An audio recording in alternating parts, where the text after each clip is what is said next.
During our divorce hearing, my wife walked in pregnant, smiling like she'd already won. She claimed it was mine, said I was trying to abandon my new family. The judge was about to speak, until I stood and said, "Your Honor, I've had a vasectomy since 2018. Her smile dropped. Her lawyer asked for a break. Now she's calling me 43 times a day. Before we start, I just want to say thank you for being here. It means the world. But take a look at this. Only 8% of people watching are subscribed. If you enjoy these stories and want to support more of them, just one click makes a huge difference." Burner account and names changed for obvious reasons. There's something surreal about sitting in a courtroom watching the person you once loved try to systematically destroy your life with a smile on their face. Even more surreal when they're using an unborn child as ammunition. But I'm getting ahead of myself. Some context. My soon-to-be ex-wife Tara and I were married for 7 years. We met in 2013, married in 2014, and things were good at first. Great, even. We both had promising careers, me in software engineering, her in corporate marketing. We traveled, renovated a house together, had the same vision of success. No kids, which became a major point of contention about 3 years into our marriage. I was diagnosed with a genetic condition that carries a 50% chance of being passed to biological children. The condition causes progressive nerve damage starting in mid-adulthood. I watched my father deteriorate from it, becoming wheelchair-bound by 50. I'm 36 now and already showing early symptoms, occasional numbness in my extremities, some balance issues. Not exactly something I wanted to risk passing down. When I received the diagnosis in early 2017, I was devastated. I remember sitting in the neurologist's office, holding the genetic test results while he explained what I was facing. That night, I told Tara everything. The prognosis, the hereditary nature, my fears about having biological children. "We have options," I said, holding her hands across our kitchen table. "Adoption, fostering, or even being child-free and focusing on our careers and travel." She squeezed my hands, tears in her eyes. "We'll figure it out together. Your health comes first right now." For almost a year, things were good. We researched adoption agencies. We spent time with our nieces and nephews. We seemed to be on the same page, or so I thought. Then around March 2018, things changed. Tara started making comments about how genetics aren't everything, and how medical science is advancing all the time. She'd leave fertility clinic brochures around the house. When I reiterated my stance, she'd get upset. "You're denying me a chance at motherhood," she said during one particularly heated argument in our bedroom. She'd thrown a fertility clinic brochure at me. "There are tests they can do, ways to screen embryos. The testing isn't 100% accurate," I replied, trying to stay calm. "And even if it was, I don't want to risk it. Why is adoption suddenly off the table?" She turned away, arms crossed. "It's not the same. I want to experience pregnancy. I want a child that's part of us." The arguments escalated over the next few months.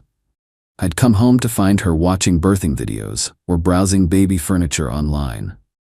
When I'd remind her of our discussions, she'd either cry or lash out. Then came the incident in July 2018 that changed everything. I was looking for a receipt on our shared laptop when I discovered she'd been tampering with our birth control.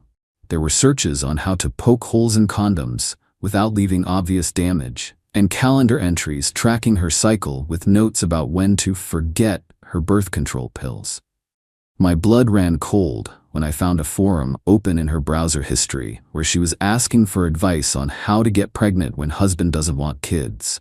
Someone had actually suggested getting him drunk enough that he wouldn't notice if protection wasn't used. Even worse, Tara had replied, "That might work. He rarely remembers details when he drinks whiskey."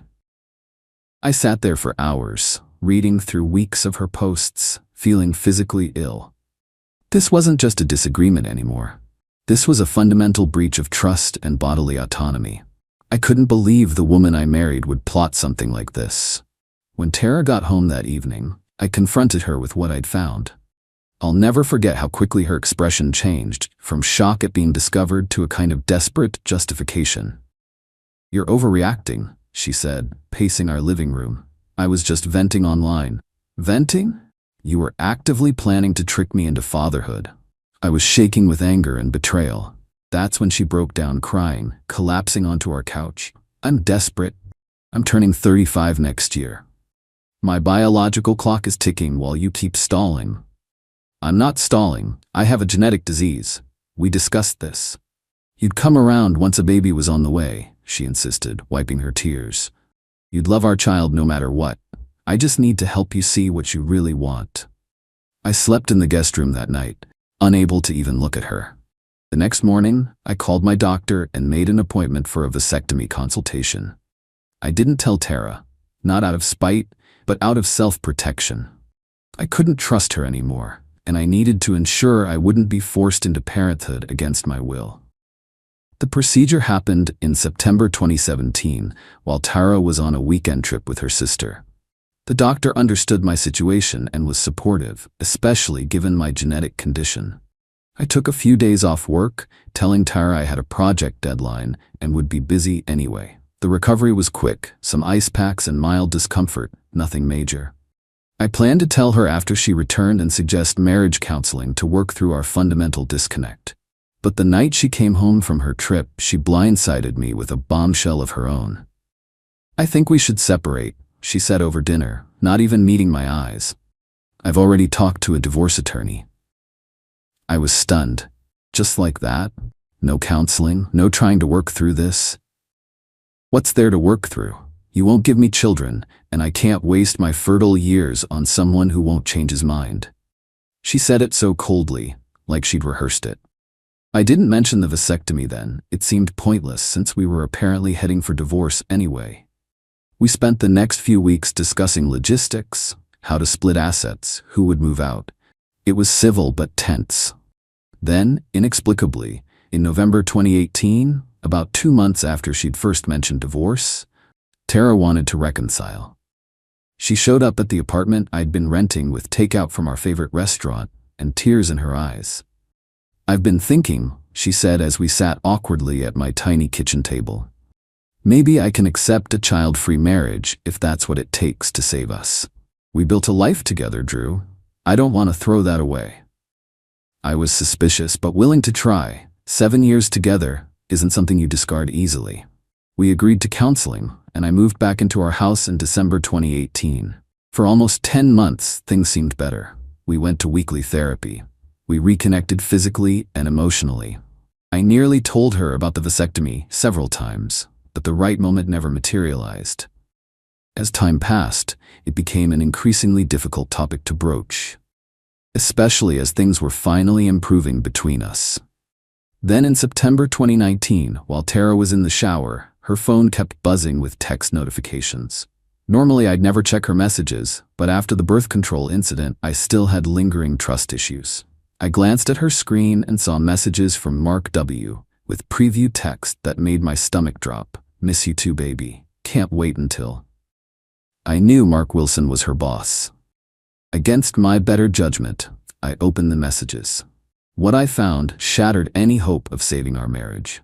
Not only were they having an affair, but based on their conversation history, it had been going on for over 2 years, since early 2017, before my diagnosis, before all our fertility arguments. I scrolled back through months of messages, putting together the timeline. Their affair had continued through all our struggles about having children, through her threatening divorce, and even through our reconciliation. The reconciliation, I discovered, coincided perfectly with Mark temporarily relocating to the London office for a 9-month project. She'd essentially put me on hold while he was unavailable. When Tara emerged from the shower, I was sitting on the bed with her phone in my hand. "How long have you been sleeping with Mark?" I asked quietly. The color drained from her face. "Drew, I can explain." 2 years, Tara." 2 years? You were sleeping with him while making me feel like a monster for not wanting children. My voice broke. You threatened divorce when I wouldn't give you a baby, then came back when he left the country. Was any of it real? She didn't deny it. Instead, she tried to justify it. Mark understood her desire for children. Mark would have given her a family. Mark appreciated her in ways I didn't. I filed for divorce the next day, October 2019. This time, there was no turning back. The proceedings were contentious from the start. She wanted the house I'd largely paid for, I'd made the down payment with an inheritance from my grandmother, half my retirement account, and substantial alimony despite having a good job herself. Her lawyer painted me as cold and uncaring, citing my refusal to have children as evidence of my selfish nature. 4 months into the divorce process, in February 2020, came the hearing that would determine temporary asset allocation while the divorce proceeded. I arrived early with my lawyer, Sam Davidson, reviewing our documentation one last time in the hallway outside the courtroom. "We're in good shape," Sam assured me. "Your financial records clearly show your contributions to the marital assets. The judge assigned to our case is fair, but no nonsense." That's when I saw her walking down the hallway toward the courtroom, and my jaw nearly hit the floor. Tara was visibly pregnant. Not just slightly showing, she had to be at least 6 months along, her belly prominently displayed in a form-fitting dress I'd never seen before. She made deliberate eye contact with me as she approached, cradling her stomach with both hands, a triumphant smile playing at her lips. Sam grabbed my arm. "Did you know about this?" "No," I managed, still staring. "Impossible. We haven't been together since." "Pull yourself together," Sam whispered urgently. "Don't react. That's exactly what she wants." We entered the courtroom, taking our places at the respondent's table. My mind was racing, calculating dates.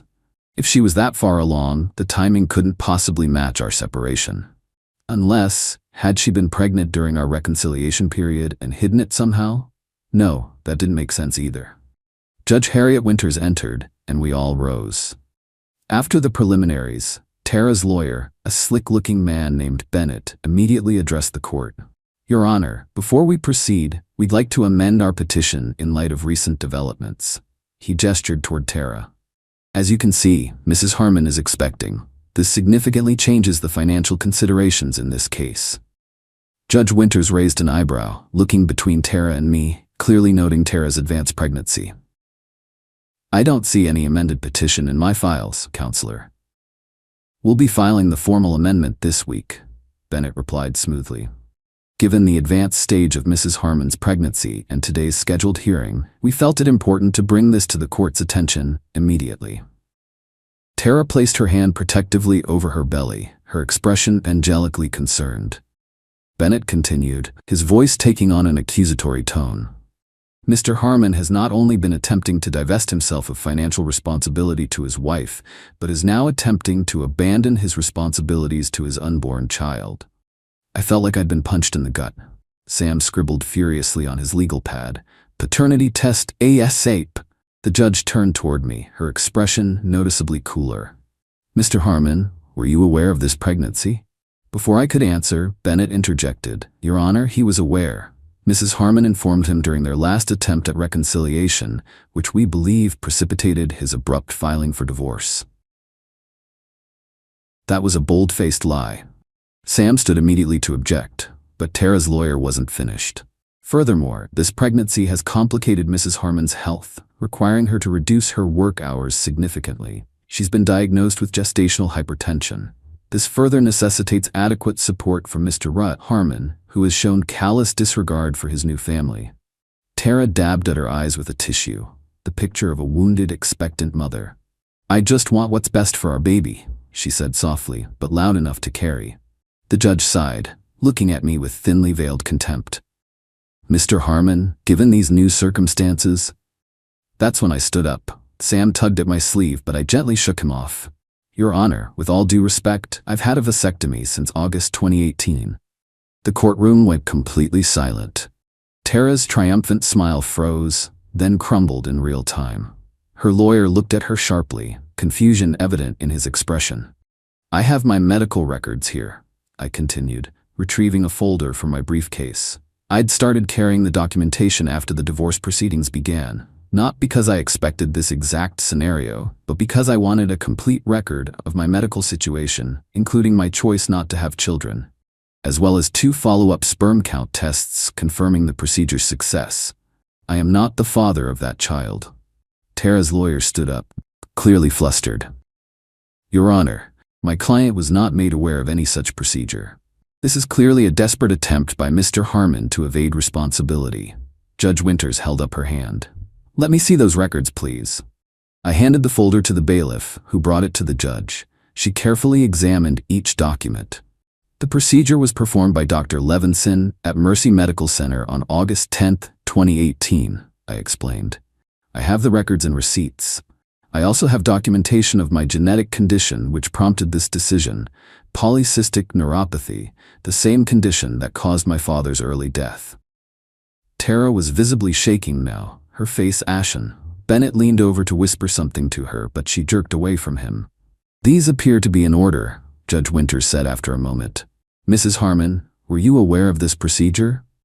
Tara stood, one hand still protectively cradling her belly. He never told me. He couldn't have. We were still intimate after that date." "The procedure doesn't affect that aspect of function, Your Honor," I explained quietly. "Only fertility. And yes, we were intimate during our reconciliation period, which began in November 2018, 3 months after my vasectomy." Her lawyer quickly requested a 15-minute recess, which the judge granted.